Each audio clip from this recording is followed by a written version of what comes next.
Hello everyone, good morning. তো দেখো, সকাল সকাল প্রতিদিনের মতো উঠে আজকেও রেডি হয়ে নিয়েছি স্কুলে যাওয়ার জন্য।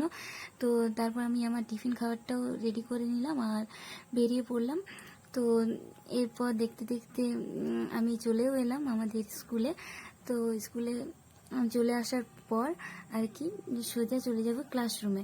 তো আজ যেহেতু শনিবার, তাই মানে অনেকই অন্যদিন অন্য তুলনায় অনেক কম বাচ্চা এসেছে আজকে। তো তারপর দেখো আমি আস্তে আস্তে বাড়ি চলে এলাম, আর বাড়ি এসে মনটা খুব ভালো হয়ে গেল, কারণ মা কতগুলো ভাঙাচোরা জিনিস ছিল, তো সেগুলো দিয়ে আর কি এই জিনিসগুলো কিনেছে দেখো নতুন। তো এগুলো তোমাদের সাথেও তাই আমি শেয়ার করে নিলাম, আর সত্যি খুব ভালো লাগছে। তো তারপর কিছু জামা কাপড় ছিল, তো সেগুলো ভাঁজ করে আর কি আলনাতে রেখে দিলাম। তো তারপর সোজা চলে গেলাম রান্নাঘরে। তো আজ মা খুব সুন্দর রান্না করেছে, মানে মাংসের ঝোল, ভাত আর একটু সবজি করেছে।